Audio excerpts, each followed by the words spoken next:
Bueno, hoy por hoy se ha hablado muchísimo de la importancia de los buenos niveles de magnesio en el cuerpo. Por eso la nutricionista Susan Láscares está con nosotros para hablarnos de este tema. Susan, muy buenos días. Buenos días, La Patricia. pregunta del millón, ¿verdad? Es ¿cómo sé o cómo se valora qué nivel de magnesio tiene mi cuerpo? ¿Verdaderamente tengo carencia o no? Bueno, Patricia, en realidad magnesio como un micronutriente, ¿verdad?, que obtenemos en los alimentos, la forma correcta de saber si tengo buenos niveles es a través de exámenes de sangre, ¿verdad?, como pasa con la mayoría de minerales.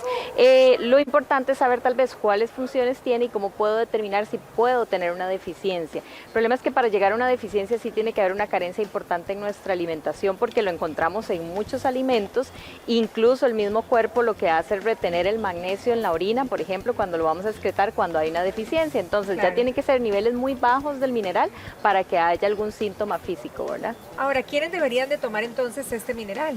Todos en realidad, porque el cuerpo lo necesita, por ejemplo, para funciones como el desarrollo muscular o la función muscular, el desarrollo también del sistema nervioso, inclusive la formación de la masa ósea, ¿verdad? Entonces es muy importante la formación de hueso, entonces todo lo necesitamos. Los niveles de requerimiento van a variar, eso sí, en cada población, ¿verdad? Claramente, si hablamos de niños, si hablamos de mujer en embarazo, si hablamos de adultos mayores incluso, pueden haber variaciones en los requerimientos. Repasemos entonces, Susan, en los alimentos, ¿en dónde lo encontramos en mayor proporción?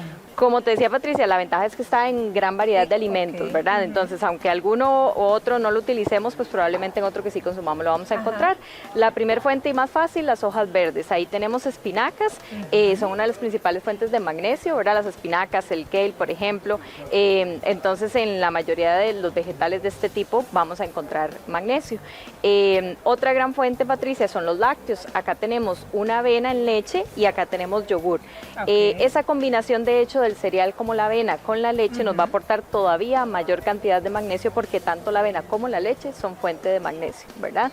Entonces es una gran fuente. Como te decía, tal vez la persona que no pueda consumir lácteos por algún tema de una intolerancia o una alergia, pues lo puede hacer a través de otros alimentos, las hojas verdes que mencionamos o las semillas, por ejemplo. Cualquiera de las semillas también son ricas en magnesio. Exactamente, sobre todo el maní, las almendras y las semillas de linaza son muy altas en magnesio, ¿verdad? Entonces, si las incluimos de manera diaria, vamos a lograr también aprovechar la mayor cantidad de este nutriente. Por ahí tenemos pan integral. El pan integral también, exacto. Muchos cereales fortificados, como en el caso del pan integral, cereales de desayuno también vienen precisamente con magnesio incluidos dentro de su lista de ingredientes, por lo tanto también van a ser una buena fuente de este nutriente, ¿verdad? Entonces por eso te decía que es muy fácil obtener buenas cantidades de magnesio en nuestra dieta si es balanceada y equilibrada, ¿verdad? Ahora, Susan, ¿en qué momento podríamos necesitar verdaderamente tomar suplementos de magnesio?